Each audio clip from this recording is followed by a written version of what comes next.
Hey, and welcome to this walkthrough for Novella Blackwater, an absolutely incredible multi-instrument toolkit full of cinema-fueled sounds to create your next film, TV or game soundtrack. Really versatile, highly adaptable. These are a set of brand new ingredients that you can use to write a whole score or an entire album without needing anything else. Or just go in and cherry pick a few of the sounds and add those missing pieces and ideas to your existing work. The idea behind the Novella series is it's a bespoke collection of instruments and sounds all wrapped up into one complete toolkit, built each with their own sonic identity but capable of handling all sorts of uses far beyond that. Blackwater is the second in this series and it's our love letter to Americana and the modern Western. A real homage to this classic genre and entire world of cinema, a genre that I've had a fascination with ever since I can remember. This library is full of nostalgic charm, but with plenty of modern twists and new sounds. We've made it so it feels like the players are in the room with you, and this is everything you need to start scoring and making music right now. It's all been recorded in our second home, the Nave, in the same studio we record most of our instruments in. This is an amazing space that can be dry and intimate if you need it, or much larger depending on which mics you choose to use. It's been over 25 days of recording and a year in the making. New sounds, new textures and inspiration by the bucket load. Blackwater is our biggest release so far and we have absolutely loads to go through. Right, there is a lot to show you and I want to show you in as much detail as I can. That's the idea anyway. Right, saddle up, let's get into it and let's get started with the strings. So the strings is a chamber-sized string ensemble. You've got 6 violins, 3 violas, 3 cellos and 2 double basses in a much more sort of traditional seating layout, all recorded in situ. And we've got this ensemble strings patch where you can play all of them together, and then we've got high strings and low strings, so the cellos and basses playing together, and then the violins and violas playing together in high strings. And then we've got a legato patch as well where we've got the violins and violas recorded separately as well, so I'll take you through all those in a minute. So the ensemble patch is the one that we'll start off with. You've got 6 sounds here combined from all of the other individual sounds. Frontiers is our first one. And for this specific ensemble patch, we've created this control called motion, which basically stops you having to use the mod wheel. So the classic problem with string libraries is that you're wanting to play everything together with both hands, but then you also need a third hand to use on the mod wheel or a fader like I've got down here. Whereas what this motion control does that for you. It just rides the mod wheel up and down really gently in time with the music, so you don't have to worry about it. Obviously you can go in and change that and make sure that you can use it manually, but this is here if you want to. So let's play Frontiers and you'll hear what I mean.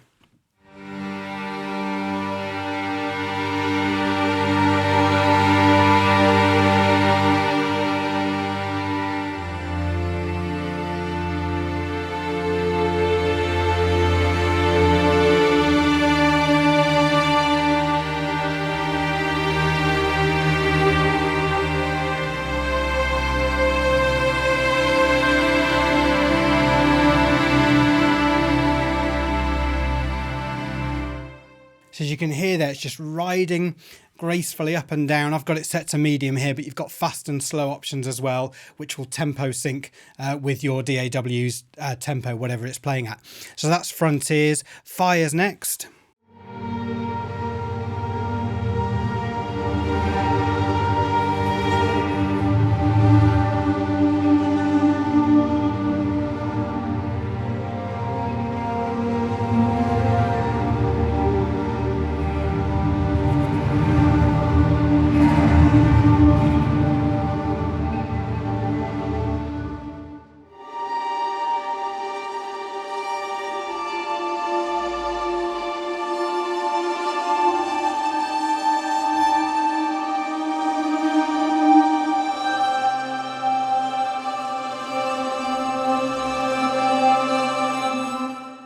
So amazing. What this allows you to do is the classic thing is when you're scoring to picture is that you're looking at the picture and just trying to write something as you go. And you've got you haven't got enough hands to do all this with. So this enables you to just use fast, medium or slow depending on like the pace of the scene, and then just start writing music in and around what you're seeing on the picture without having to worry about the mod wheel. And then obviously it's really good for just sketching down ideas really quickly and kind of like feeling the music without having to get bogged down too much in actually programming it to begin with.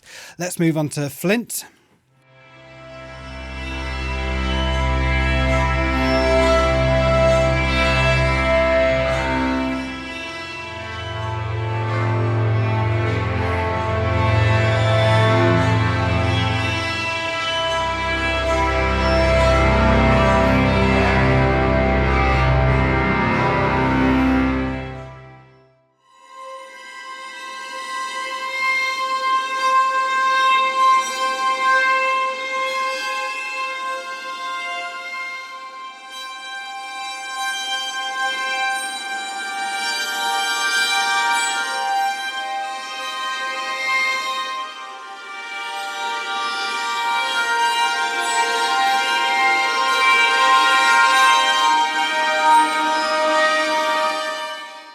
So it just feels like the musicians are there just helping you out and putting their own dynamic swells in there. It's really, really cool. Dust Devils next, which is like a technique we've developed. It's like circular bowing, but just with a bit more intensity behind it. Still soft and beautiful, but really amazing. Here I've just got it set so the dynamics is controlled by your mod wheel.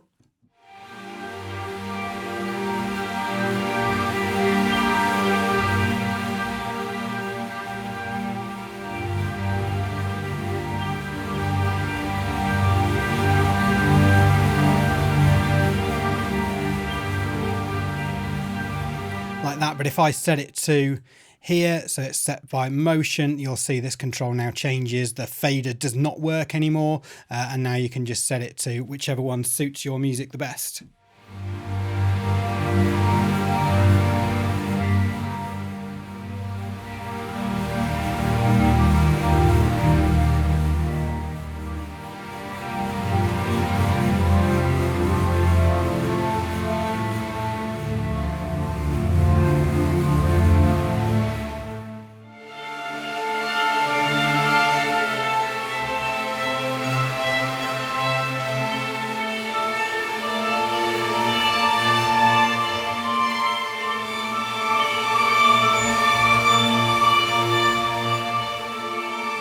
Engaging way to suddenly sort of like start co-creating with the instrument rather than you just playing the notes. It feels like it's giving you a lot more feedback back to your playing.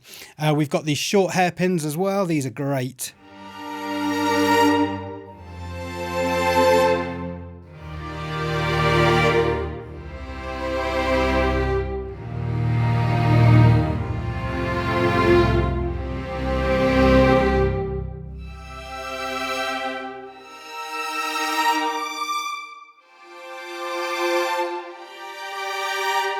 Really romantic and delicate, absolutely love those. And then shorts, kind of like a staccato patch.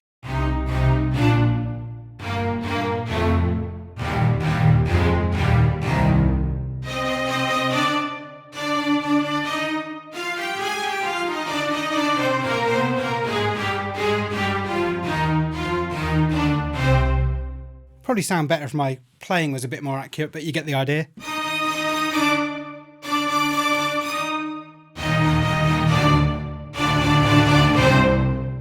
Really cool just to have all of those strings across the whole keyboard. Really good. I mean, I've been using these in the actual demos themselves. We originally created the Ensemble strings patch just for sketching, just so you could start writing and start doing stuff immediately without having to open up all of the individual strings. But it's actually turned out that I've ended up just keeping those in because it sounds, what I've created sounds good in the first place, and you don't have to necessarily then go and break out those individual patches.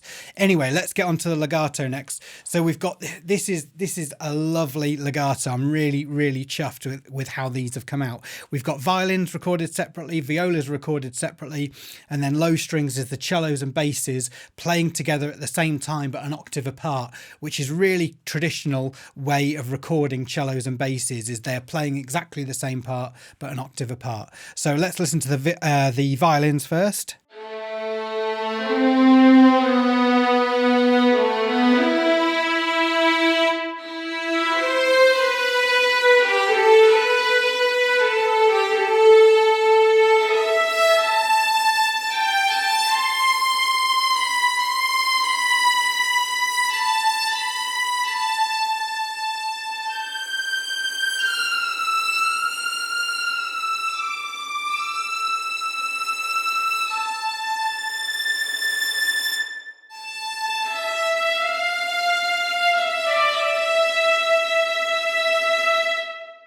Really nice romantic legatos in these, like just enough vibrato to keep lots of life in there, and then the legato transitions.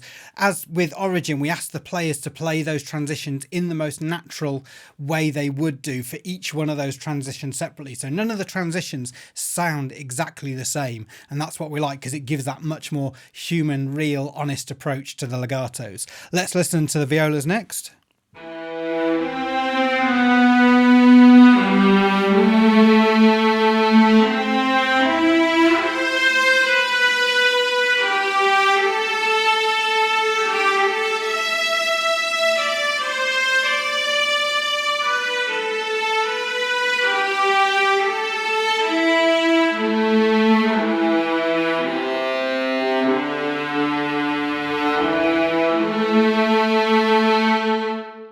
Right, let's have a little listen on the low strings next.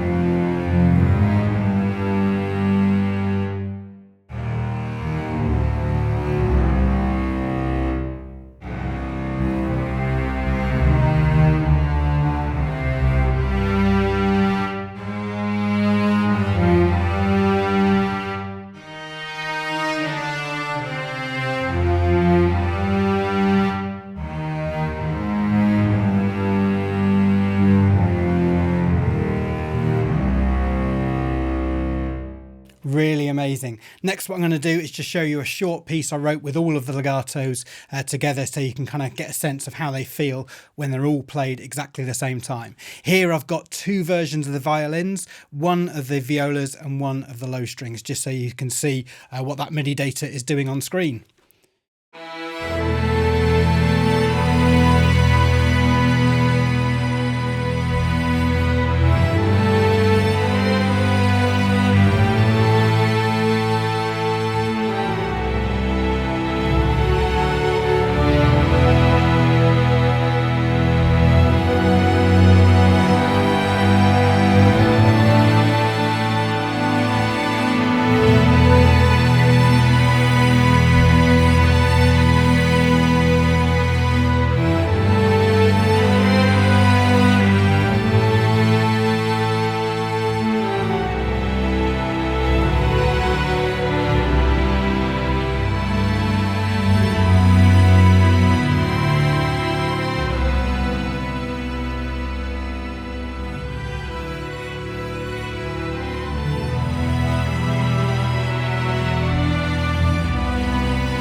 They are absolutely phenomenal. Like, I've never enjoyed writing with a string library as much as I have done with the strings in this one. They're absolutely beautiful.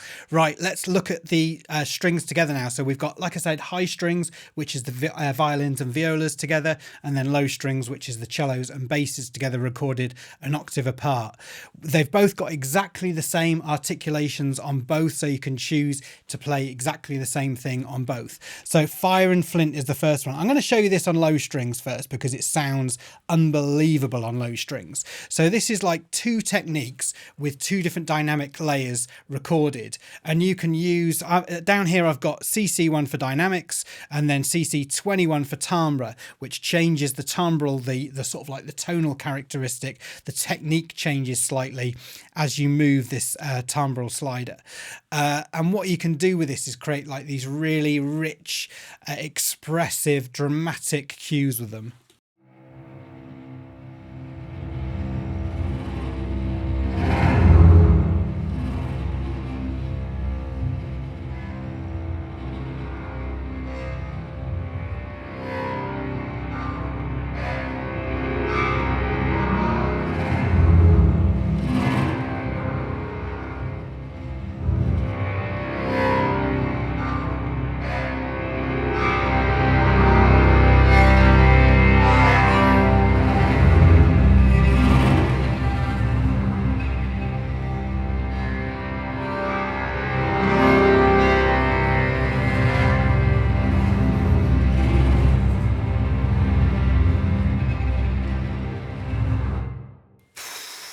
How good is that?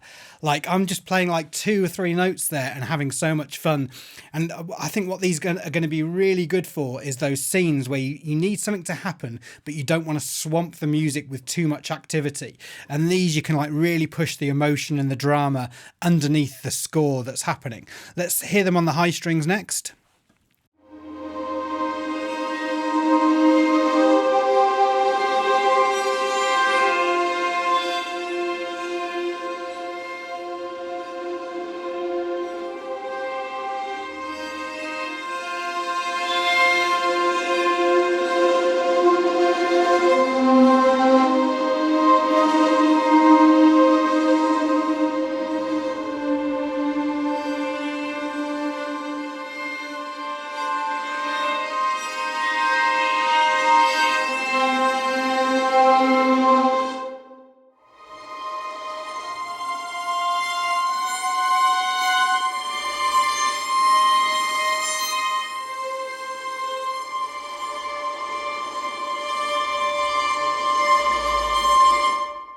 So good. It's like you're just moving those faders around and kind of like really pushing. It's kind of like you're conducting the strings themselves. It's such fun to play with. Right, let's move on to Stutters next. Both, again, all of these articulations available on both one. I'll try and show you them on both as we go along.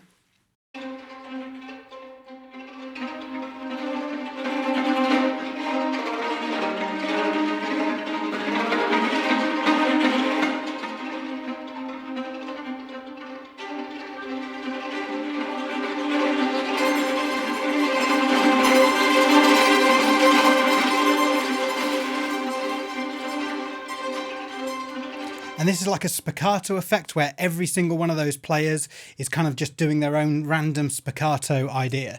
Let's show you this on the low strings as well.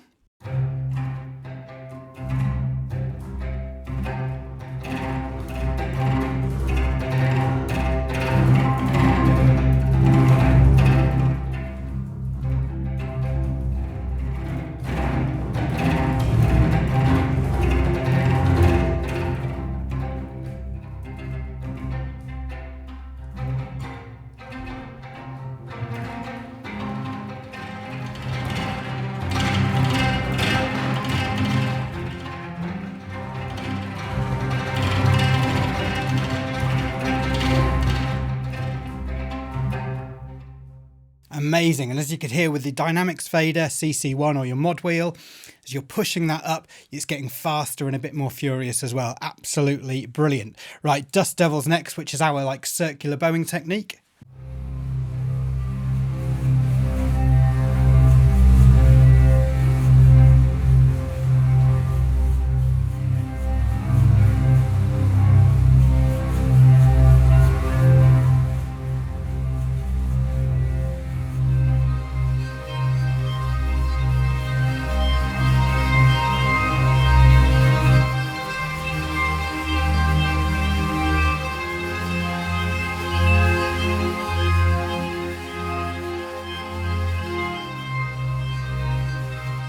Really soft and gentle, but still loads of interesting harmonic content going in as well. Here they are on the high strings.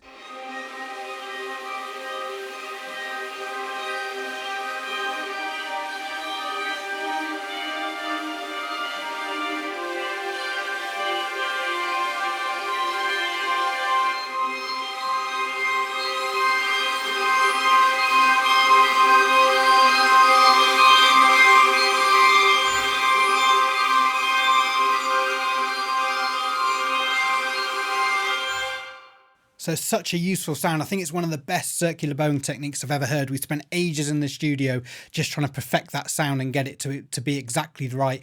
And also just sort of like slowly change over the whole range of all of those strings as well. So at the top, it's more fragile and glassy. At the bottom, it's softer and a bit more ominous as well. So it's like just in this one articulation, there's a lot of different options for tonal characteristic changes and kind of like changing the mood of how that sound sounds. So it's really cool.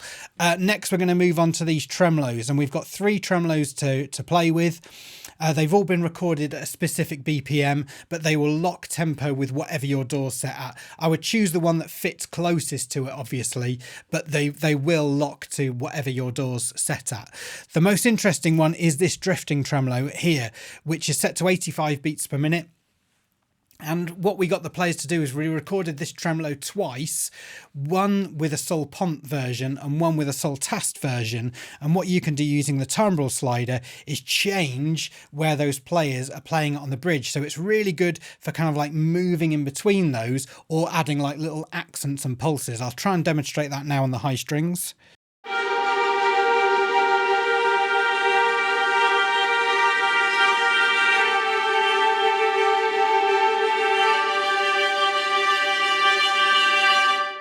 Or you can, like I said, you can use it to like add little accents.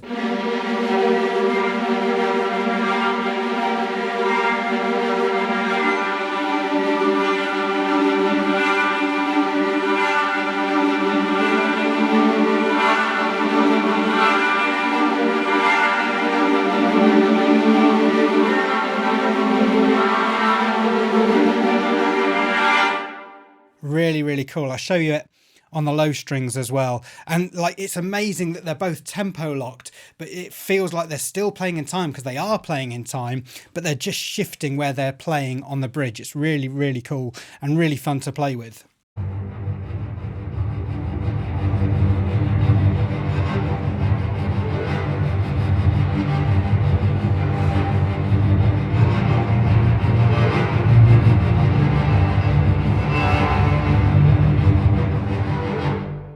Really nice. And then you've just got these two other more standard but still equally as useful and equally as beautiful tremolos, the just 110 beats per minute standard tremolo.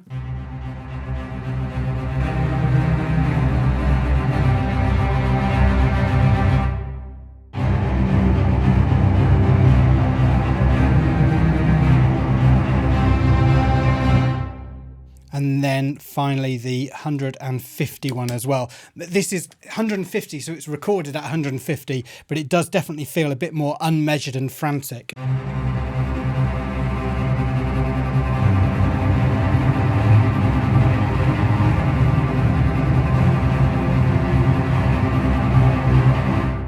Really cool. Let's just show you those on the high strings as well, so 150.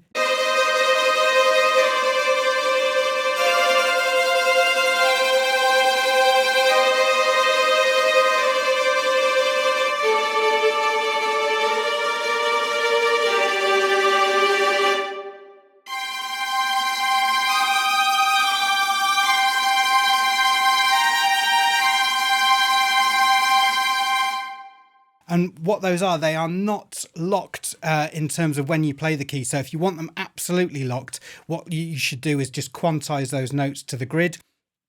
Otherwise, they'll just start playing. Each note will just start playing the tremolo when you start it. And we did that so there's more creative options for you. But if you're feeling like they're not quite locked in sync with every single new note, just make sure that those notes are quantized to the grid. You've also got longs as well, just standard long notes. And these are a bit like our improvisations where there is some sort of like movement in there. We didn't just let them play it completely statically.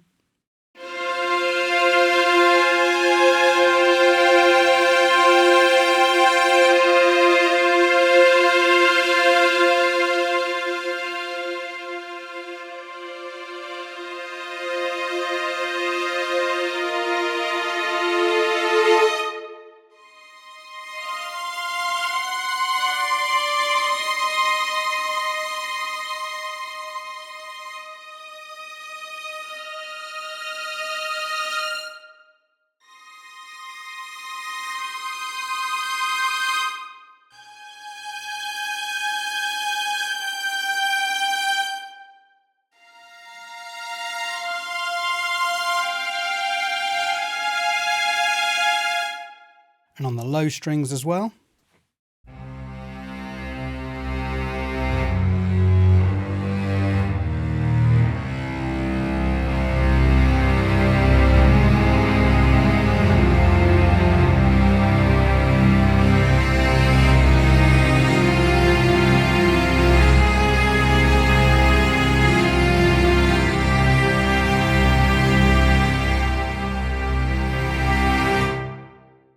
short hairpins I showed you in the Ensemble patch, so I'm not going to show you those again, but I will show you these longer hairpins, which are just like this really long natural crescendo.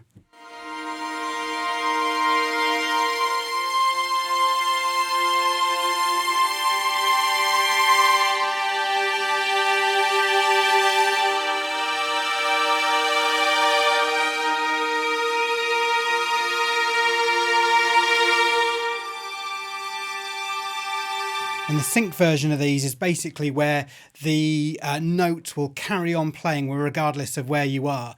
The long hairpins will just play the entire sample from the start to the end. The sync ones will just kind of like catch up so that all the notes arrive at the same time.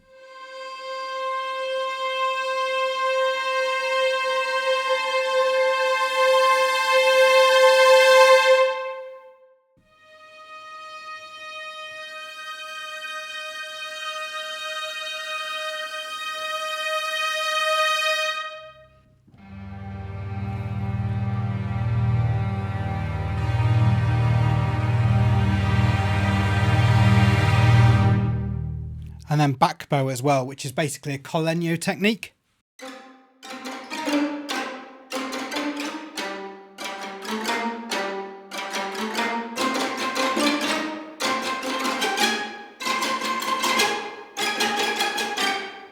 And on the low strings as well.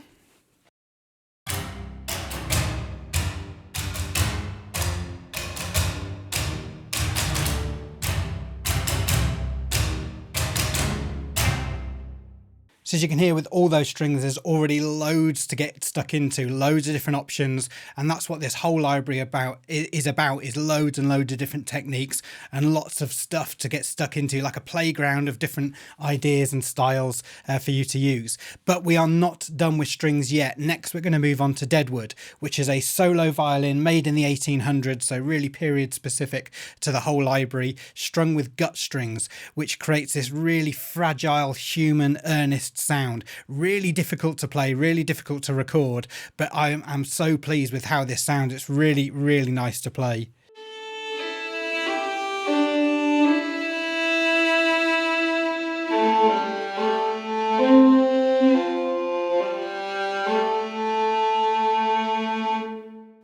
Absolutely amazing. It kind of just wants you to play like these slow sort of like lyrical lines, because Henry the violinist is injecting all these tiny little micro performances in there, keeping the note singing and the note alive and never just letting it run out to be like this static boring note. You've got a couple of key switches down here, one for a slightly different marcato attack,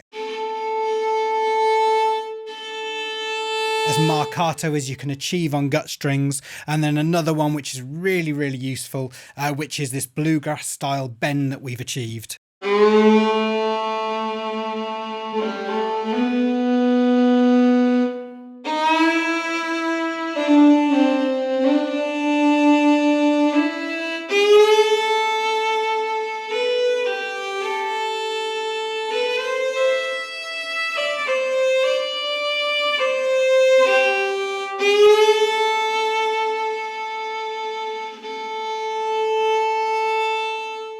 Absolutely amazing, really useful, really obviously very characteristic of this whole kind of like genre, and is specifically to this style of violin as well. You've got the long notes as well, just if you wanted to play all of those notes together.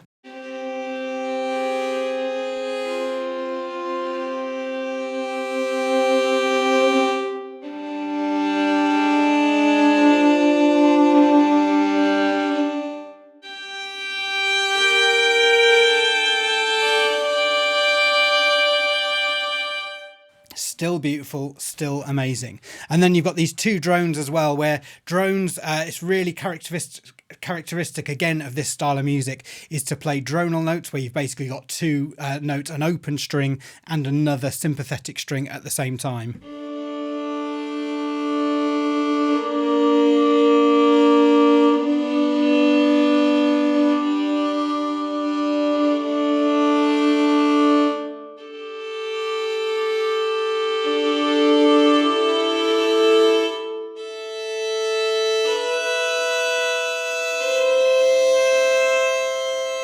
Really, really cool. And a Pont version as well, obviously much more brittle.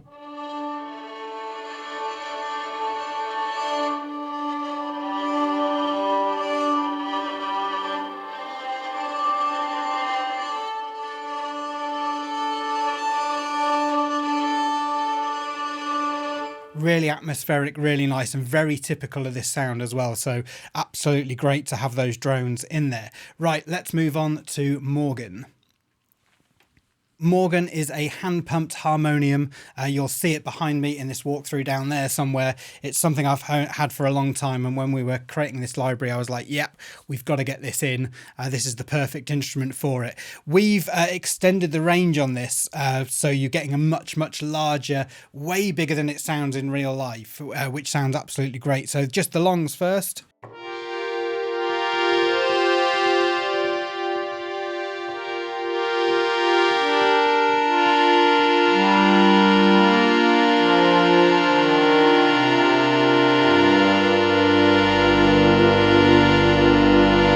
So all the way down the bottom end of that range, those keys aren't available. If you want to see what the keys are that was recorded, it's these here. But harmoniums and things like this extend themselves really well to being extended and to being stretched far beyond what they're used to and still sounding absolutely amazing.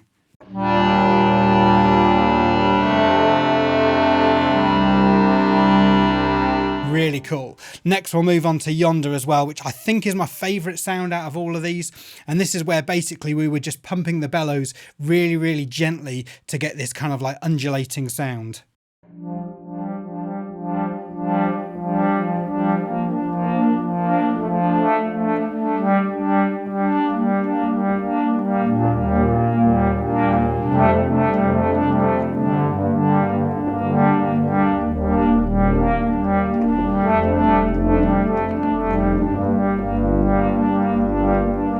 Absolutely crazy. I love that sound. I could just play it all day long.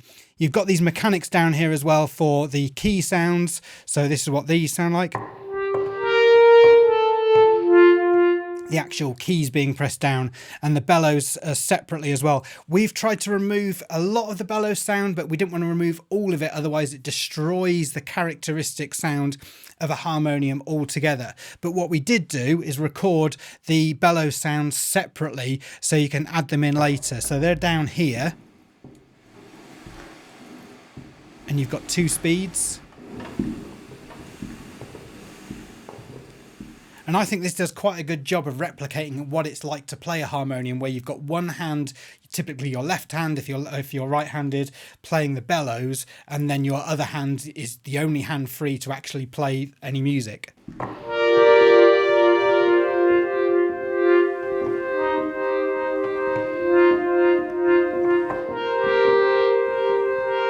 And then windpipes as well. And I don't know if this is, my knowledge of harmoniums isn't huge. I've played loads of them, but not to the extent where I found this technique. And this is basically where one of the stops was kind of like halfway pushed in and was making this sound.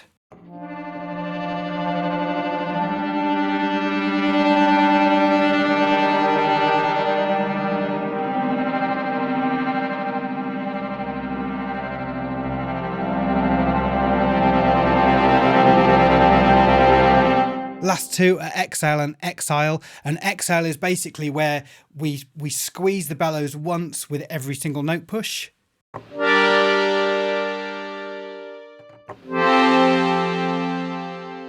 So you're just getting a very natural decay. Each note slightly different, obviously, as there's different amounts of air being pushed through each one of those. And then exile is where we squeeze the bellows with as much air as possible, got as much air into the instrument as possible, and then played the note and then just let it go for the full decay.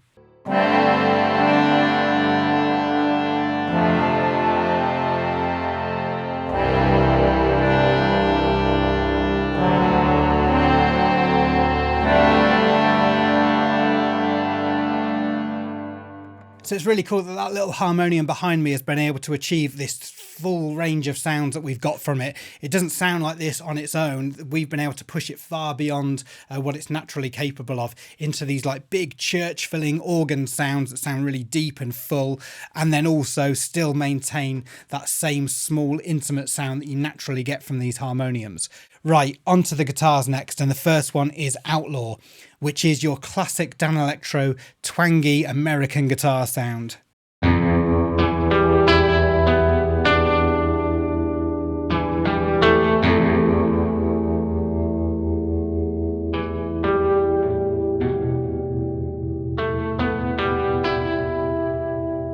absolutely classic sounds, but there's some sounds in here that aren't so classic in a minute.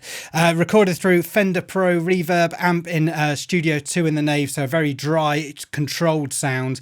We've got it set up here with a typical coils reverb on there, tiny bit of delay, tremolo and overdrive, but you can strip all that back if you want to make it something different. There's also a pitch shifted version of these sounds as well, which sound really good when you combine these. It's like having an octave pedal on at the same time.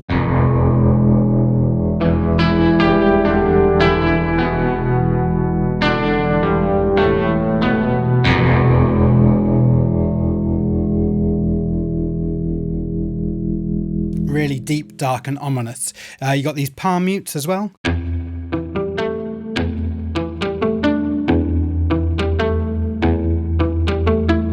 Really cool. And then a pitch shifted version again, which again sounds really good when you've got them doubled up at the same time.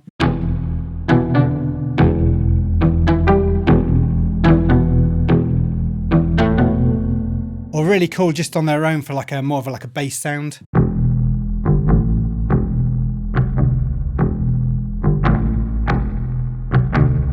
Really nice. Let's move on to the chords next.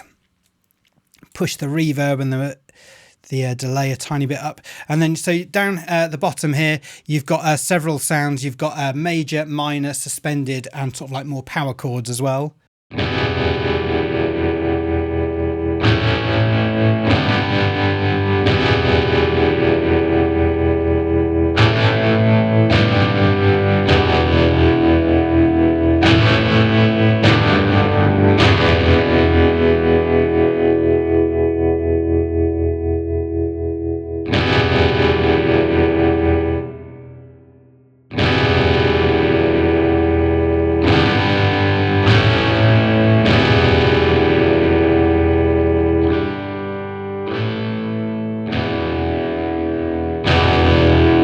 Recorded over different velocity layers as well, so you can really dig into these.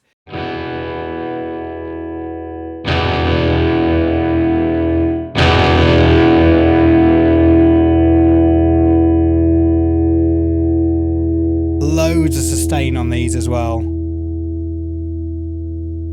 And then obviously we had to record a classic tremolo as well.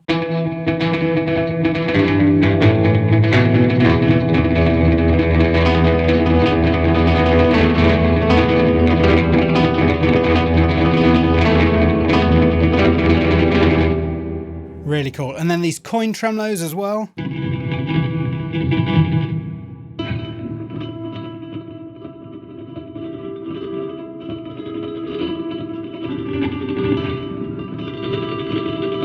Major and minor thirds. And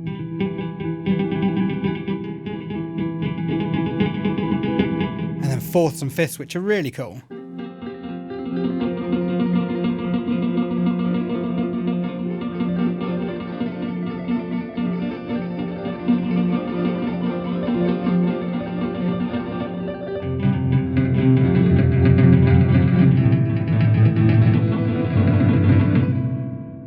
And then rail heads, which is basically like tapping on the back of the fretboard to activate all the sustain that's in the guitar.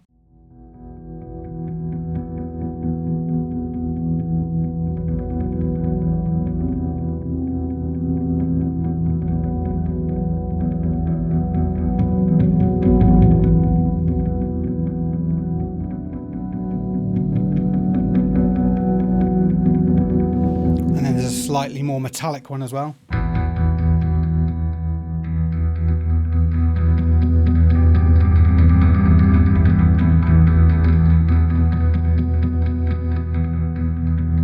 Just imagine those over the opening sort of like, broad vista landscape shots of a film, just to sort of like immediately sell you where you are and what's about to happen. And then Smokebox as well, which is using an electric guitar sustainer.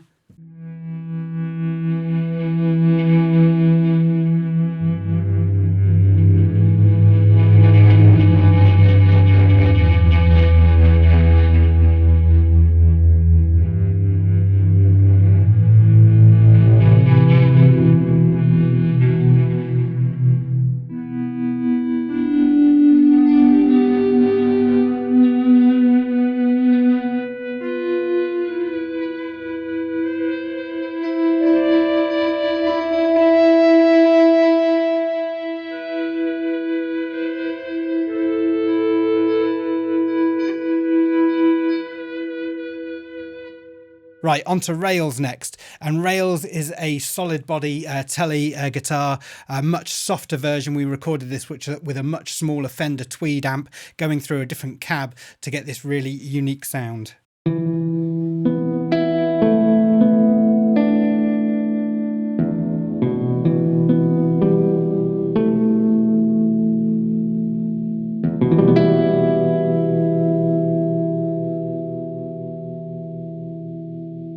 Single coil pickups, there's a tiny bit of noise in there that we like to leave in just for that added sense of realism. I'll turn the reverb down so you can hear it a little bit cleaner on these. Again, we've got a pitched version as well.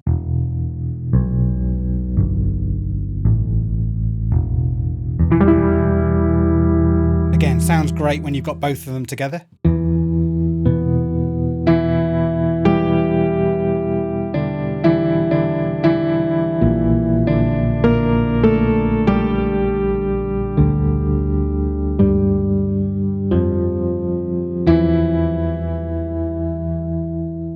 Woolen mutes as well, which is basically like a palm muted technique.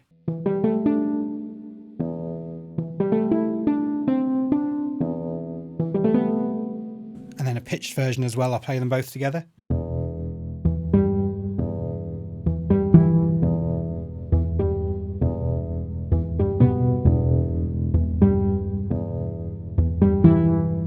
Really nice. And then splangs as well, which is basically just like loosely played chords. Again, major, minor, and then we've got two positions as well, high and low.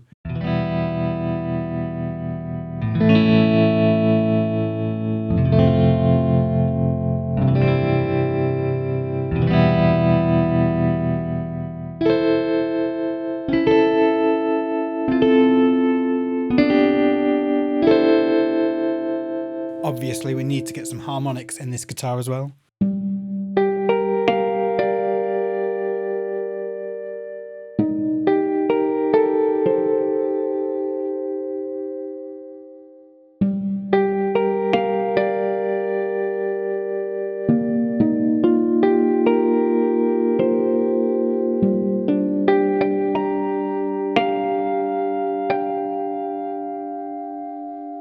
Slides, these are brilliant.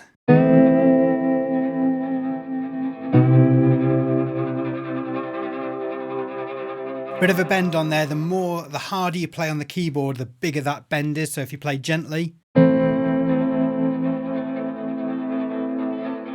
hardly get any dive. A bit louder, and then really loud, you get like a really big slide into the note.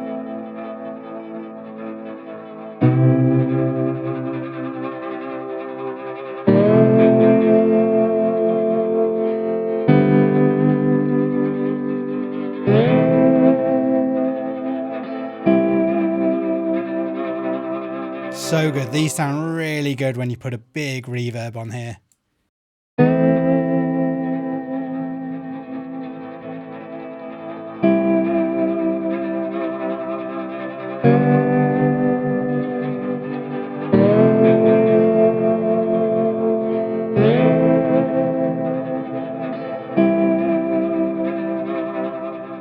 It's like really atmospheric to play. I wish I could play slide guitar. I guess now I can. And then you've got these fret hovers as well, which is just all we've done is lost the initial attack, and you've just got that atmospheric hovering sound.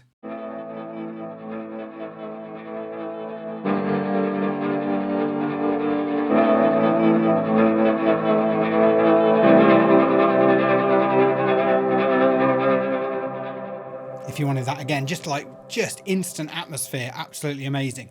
And then we've got these techniques at the end here, which are basically like these little random patterns that Rich the guitarist was playing, and these don't play them like a guitar, play them like a keyboard, and that's how you get the best out of them. We've stretched the range so they're much more like extended, and you're getting loads more use out of them.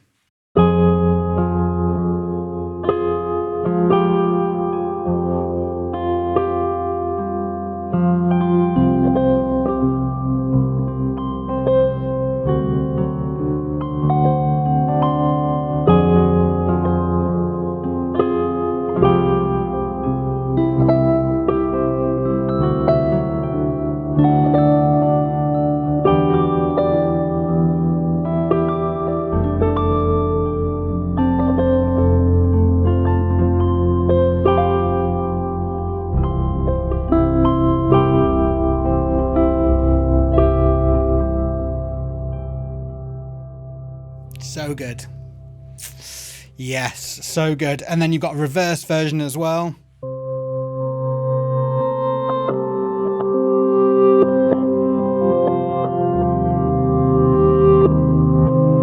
Again, what I love to do, just what you've got to do with all of these sounds is experiment with stacking them up to come up with stuff that nobody else is going to come up with. So I'll just show you these just stacked up together.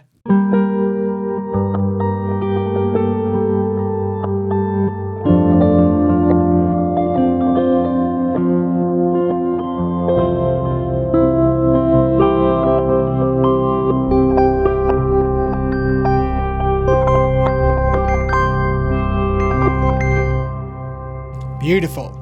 And then Hangfire as well. This one's a bit more of an unreal sound.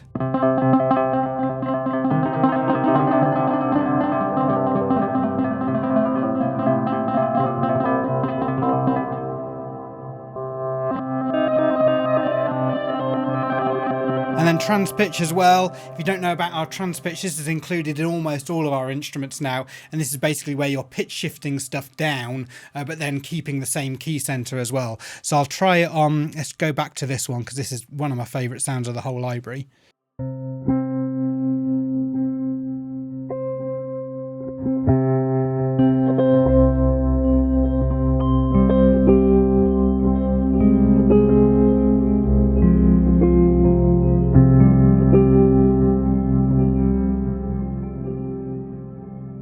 So moving on to the acoustic guitars next, and the first one is Flat Top, which is a steel strung acoustic guitar.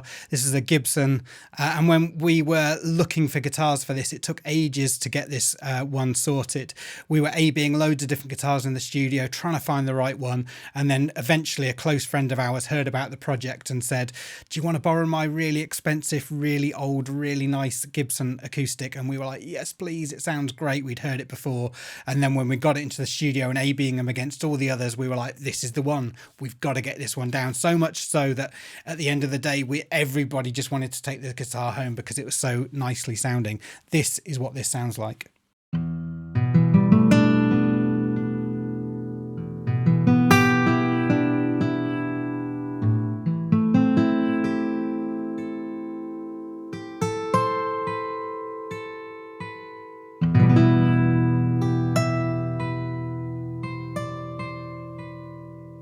So nice. It's got such a sweet tone to it. And then we've got a pitched version as well.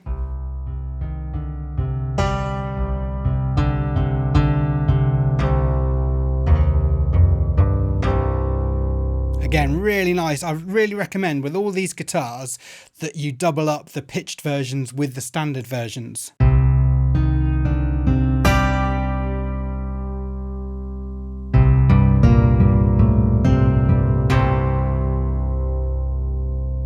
So many of these sounds, you just want to hear the notes ring out and let all of that information and all of that music do the talking for you. We've got these muted versions as well.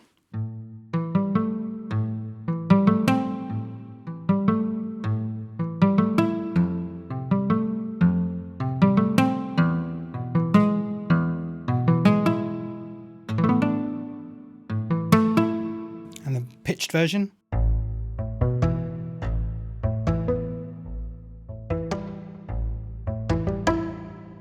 Nice. And then a tremolo. Obviously we had to include one of these.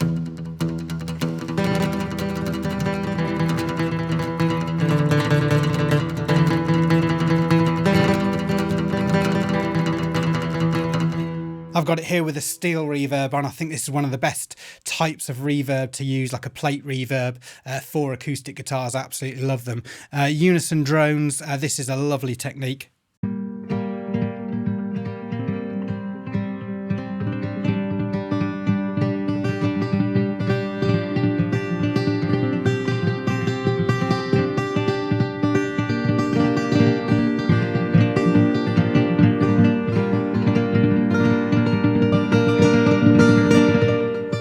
The other thing I want to show you on both of these acoustic guitars and the Mandola as well, we've recorded these rhythmic phrases in both major and minor versions. So this first one's called Byways. I'm going to play that at the tempo it's recorded, but they do tempo lock and tempo sync to whatever your DAW's set to. This one is one of my favourites on the instrument. It's called Byways.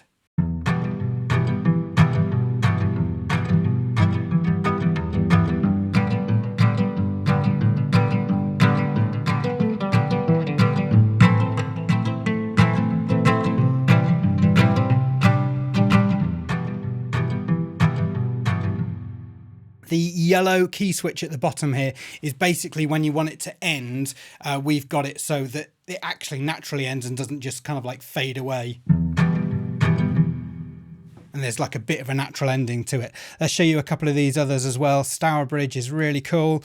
140, this one's like a really driving rhythm.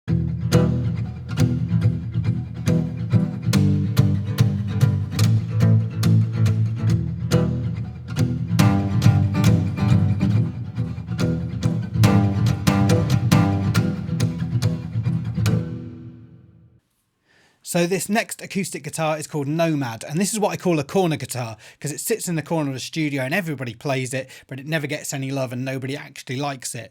But when we were searching for a nylon classical guitar for this library, we went through a few until I finally said, the one that's in the corner of the studio actually sounds brilliant. It's not made by anybody specifically. It's not worth anything. The strings are really old. The action's horrible. Unlike the other Gibson acoustic that you've just heard, you know, that one's worth more than my car. This one's not worth anything to anybody. It's got a thing. It's got a vibe. It sounds really nice. Let's use that one. And then when we stuck it in front of a microphone, we were like, yeah, let's go for it. And it sounds really cool. It's definitely got a thing.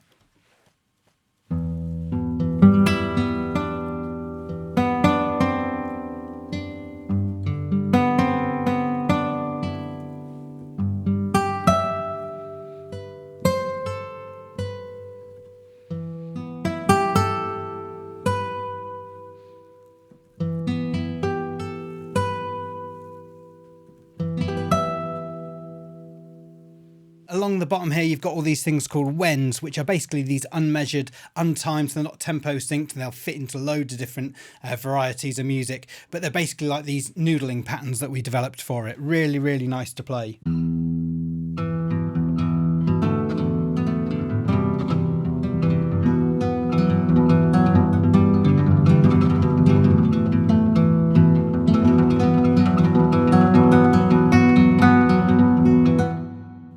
Again, just something you want to hold down and just let all of that take over. There's quite a few to play.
That sound there, we said, what would it sound like if there was a drunk in the bar and everybody thought they were about to kick off? That's the kind of like atmospheres and sort of like headspaces we like to put musicians into to kind of come up with these sounds. The last one is these chords.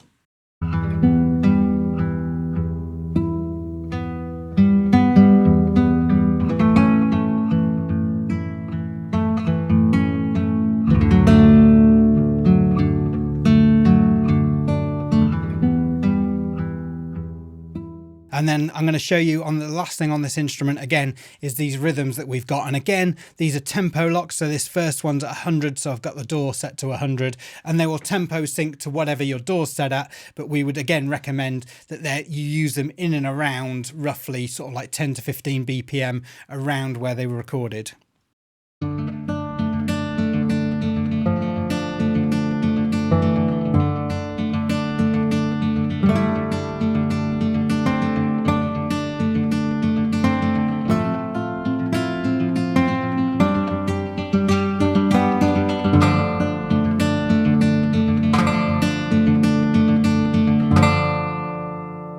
This one, let's move it down to where it is. So Outrider.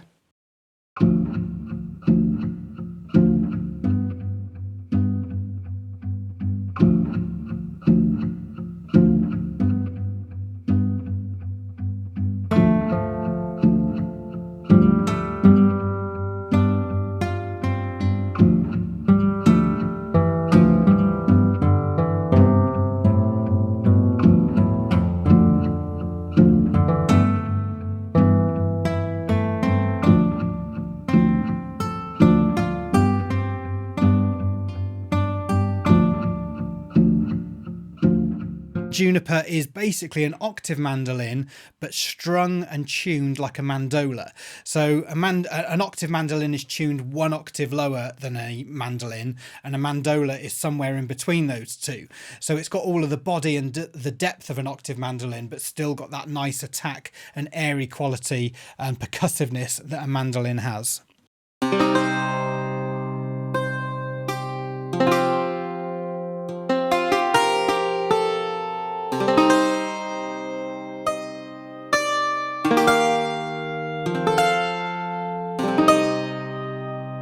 Obviously, we had to record a tremolo on a mandolin.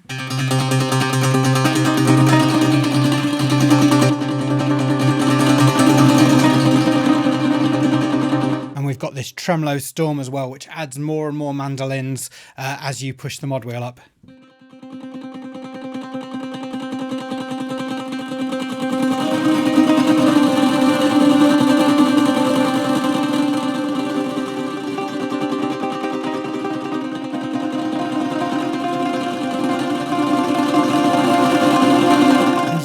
As you're adding more and more mandolins, they're appearing left and right of the speakers as well, so it feels like there's 2 or 3 different mandolin players. We only used one obviously for the library, but we got them to play multiple takes and spread out as well, so it feels like there's 3 or 4 players all just starting to play as you're pushing the model wheel up. There's also chords as well.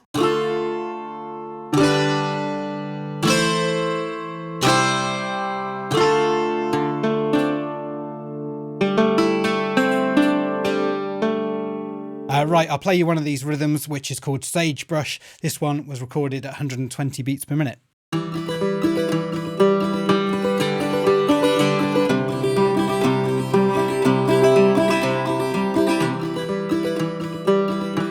Moving on to brass, we've got Herald, which is a solo trumpet. And to start with, we've got these 3 textural sounds.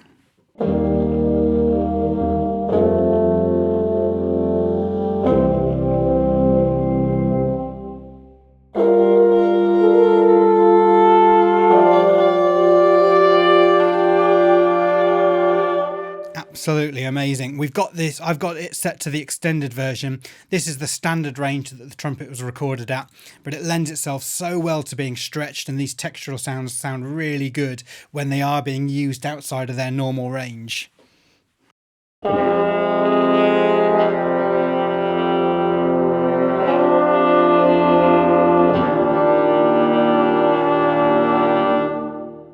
Definitely on the edge of being like more of a drunken sound. So don't expect those 3 textures to be like your typical kind of like solo leading trumpet line. They're definitely there to add texture and add much more sort of like a real earthy sound to the brass.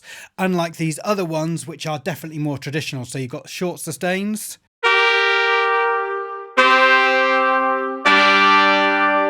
short swells,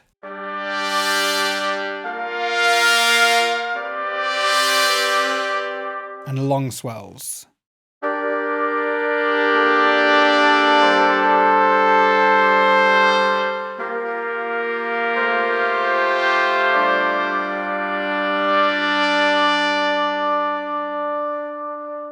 So really nice round long swells there, really like rich gorgeous brass tones that we've got there. And then along the bottom are these motifs, and these are like these like classic motifs that you'll hear, really useful for just injecting some extra character into the music.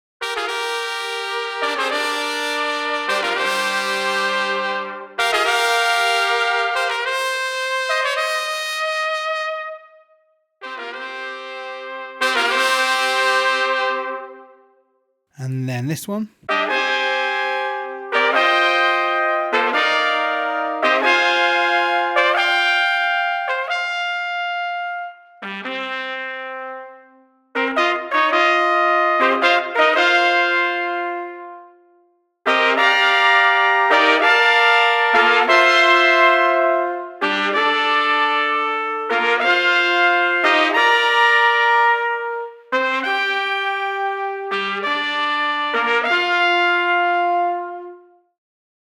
Where would a Western themed library be without a harmonica?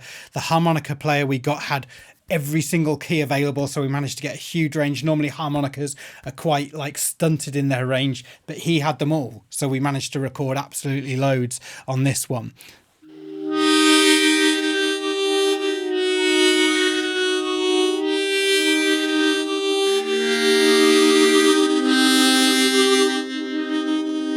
And then when you hit your key really loud,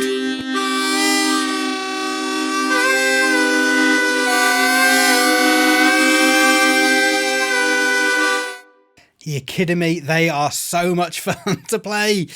Oh, really good. You've got them split over moody and wild as well, so if you just wanted to play the moody ones on their own, you can do.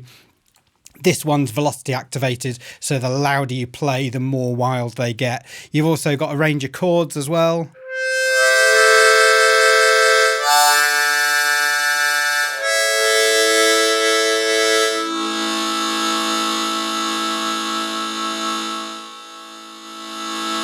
The swells, these are beautiful.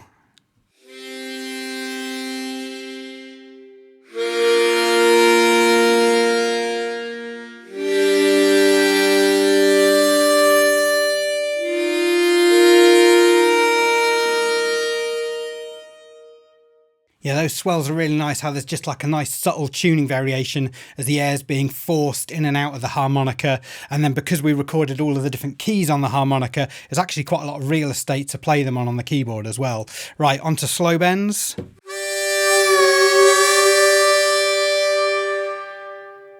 I'm there. I'm in the movie.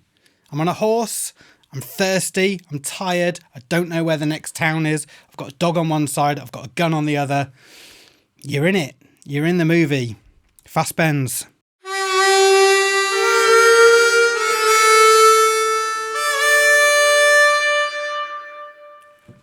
It's no joke. That harmonica is absolutely amazing and just tons of fun to play. It's been difficult not to just put it in every single demo that we've been writing. That's how good it is. Right, hickory.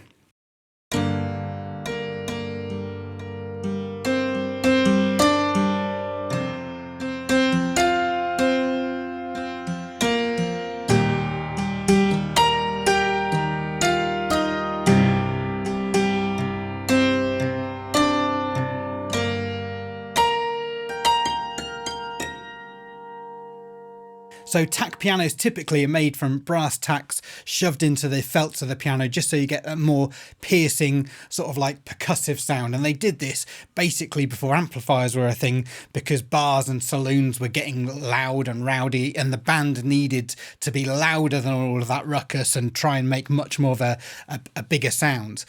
We didn't want to do that. What we wanted to do was create our own version. So we took a hickory drumstick and basically played each of the strings in turn. Really fiddly to do, really time consuming, but it sounds great. It's a bit more softer than a typical tack piano and a bit more versatile and definitely less cliche than that typical sort of like tack piano that you associate with this genre.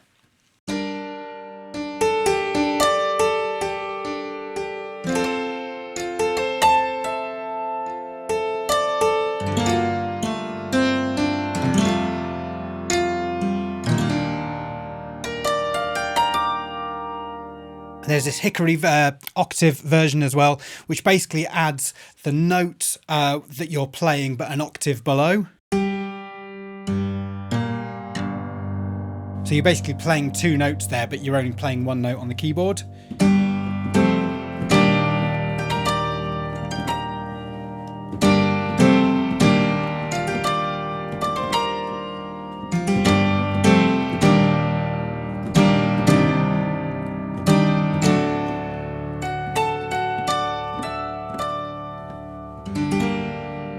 And you've got volume control there to control the level of the octave below it. So you can hear it come in there. And then we've got a reverse version.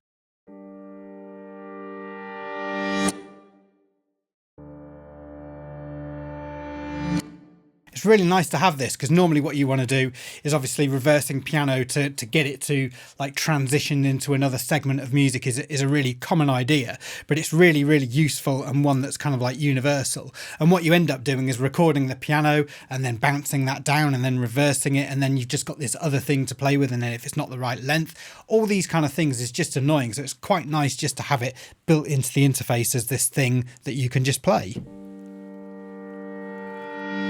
Just for creating those like really quick transitions into other passages of music. Tapping's next, and this is basically like an unmeasured sound. This was really time consuming to do. I recorded the hickory piano, so I know how time consuming this was.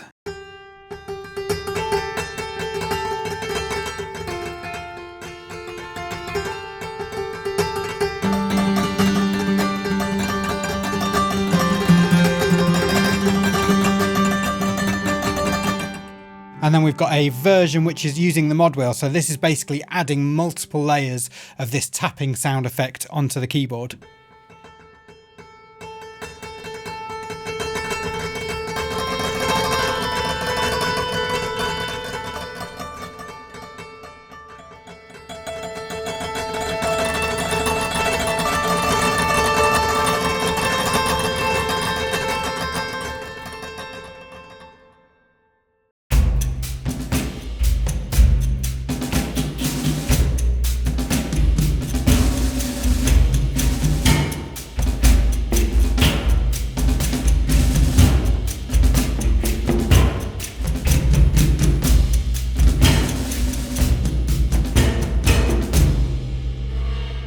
Okay, last but no means least is oil fields, and this is all of the drums and percussion for the library. And obviously the first thing that we tried to source for this was a big old steel rusty oil drum. Such a, you know, a theme in this genre is oil, and that's exactly what we were looking for, is an old oil drum.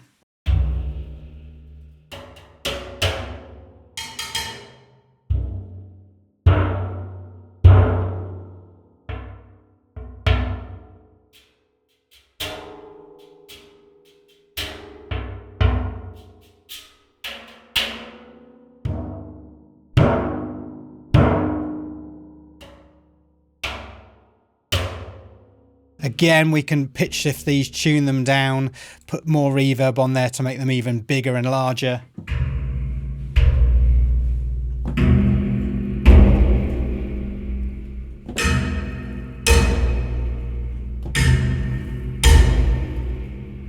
Probably one of the funnest days I've ever had in a recording studio was wheeling this old oil drum into the studio, figuring out how we were going to mic it up. Nobody had ever recorded one before, and then basically spending a few hours hitting the hell out of it, trying to get the most aggressive sounds out of it with our fists and with our hammer, and just causing chaos in the studio, really. I think the studio downstairs didn't know what was happening, but, you know, we got these amazing sounds out of it. And then onto these other, like, more regular drum sounds. So we've got this vintage floor tom,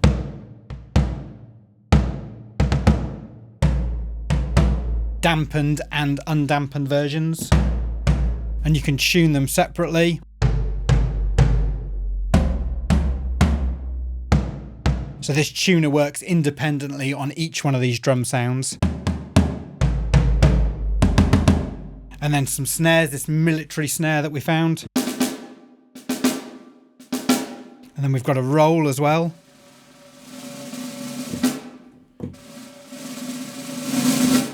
So the roll is controlled with your mod wheel to make it louder.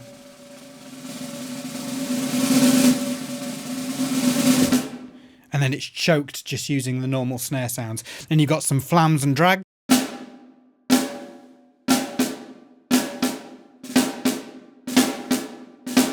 And then next you've got a snare, different snare, this time with a tambourine ring around it.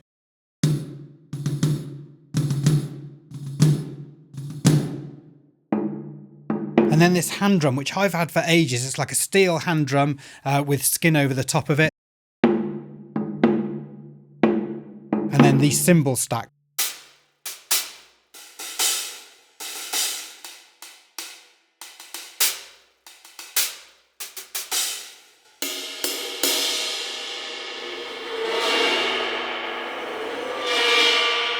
Again, just like an odd mix of cymbals. We didn't necessarily want to choose cymbals that were all from the same range, but just ones that all felt like they fitted together, but were still like a bit of a medley.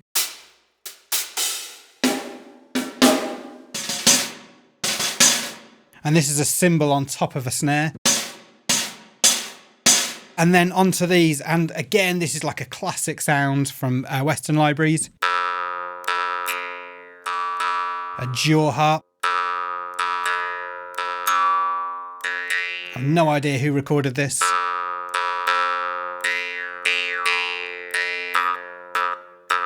And then some of these other percussion sounds. Thunder shaker sounds good, pitched all the way down. Let's take it down a few. And then again with a big reverb on there.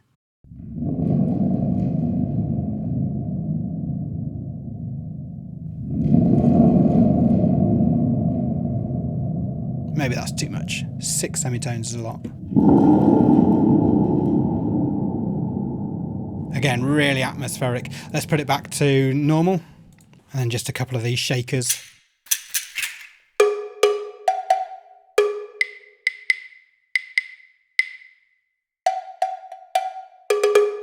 So that's the percussion, like I say, like a real big medley of different sounds. We were getting snare drums from one kit, mixing it with a vintage, floor tom from somewhere else, trying to find a rusty old oil drum for the library.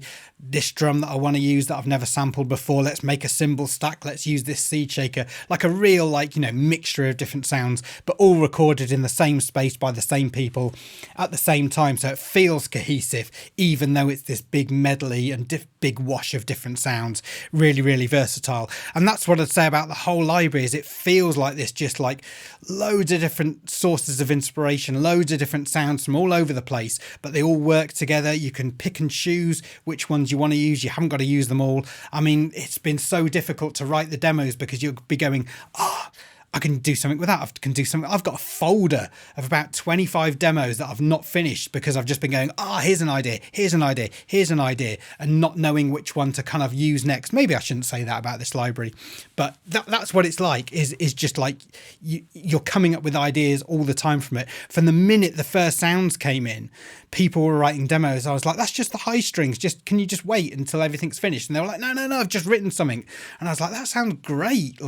Just wait until you've got everything else and you can flesh out that demo. That's what it's like to write with, is just inspiration and just loads and loads of different sounds. We've definitely pushed ourselves further and harder than we ever have done on any other library. And I'm a bit scared now that, we've set this standard, and how are we going to push it for the next one? But don't worry, we've got ideas. We've got a big book of ideas coming your way, so don't you worry about that. That's it. I hope you enjoy using it. Like I say, I'm desperate to hear what you guys come up with and what you make with it. If there's things I've missed in the demo, as always, stick them in the comments. We'll get back to you. Stick them wherever you need to, and we'll reply. And that's it. Novella Blackwater, Novella 2 is here. You're going to love it. Enjoy. See you on the next one. Take care.